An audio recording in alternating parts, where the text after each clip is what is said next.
सुधीर भाऊ, तुम्ही ज्याला मायक्रो प्लॅनिंग म्हणताय किंवा जी त्रिसूत्री तुम्ही सांगण्याचा प्रयत्न केला, झालं असं होतं की मातृसंस्था म्हणून ज्या RSSला ओळखलं जातं तिनं अनेक वेळेला लोकसभेमध्ये झालेल्या चुका असतील किंवा पराभवाची कारणं असतील या संदर्भातले कान टोचण्याचं काम वेळोवेळी करण्यात आलं. मी कान टोचणं याच्यासाठी म्हणतोय की अनेक वेळेला सूचक इशारे त्यांच्याकडून देखील देण्यात आलेले होते.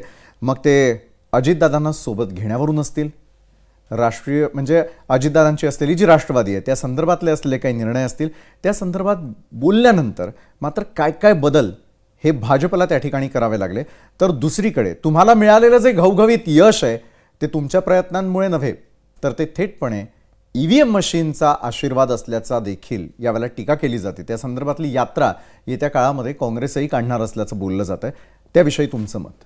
नाही, पहिली गोष्ट, एक विषय तर आज तुमच्या माध्यमातून महाराष्ट्राने बंद केला पाहिजे. कोणता? की अजितदादांना भारतीय जनता पार्टी सोबत अजितदादांनी मैत्रीचा हात पुढे केला, त्याच्यावर संघाचा आक्षेप आहे. हे अतिशय असत्य आहे.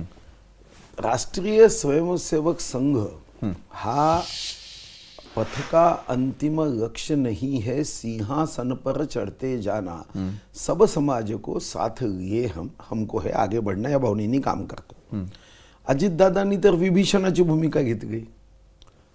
अजितदादांनी विभीषणाची भूमिका घेत रामभक्तांच्या मदतीला ते आलेत, तर त्यांच्यावर संघाचा दूर दूरपर्यंत आक्षेप नाही.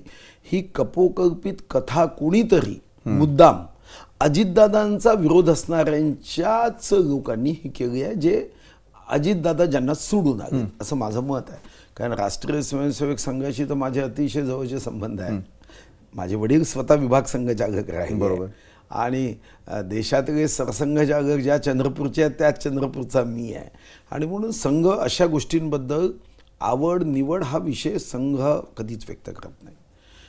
प्रश्न दुसरा आहे जो महत्त्वाचा आहे की काँग्रेसला हा विजय EVMचा वाटतो.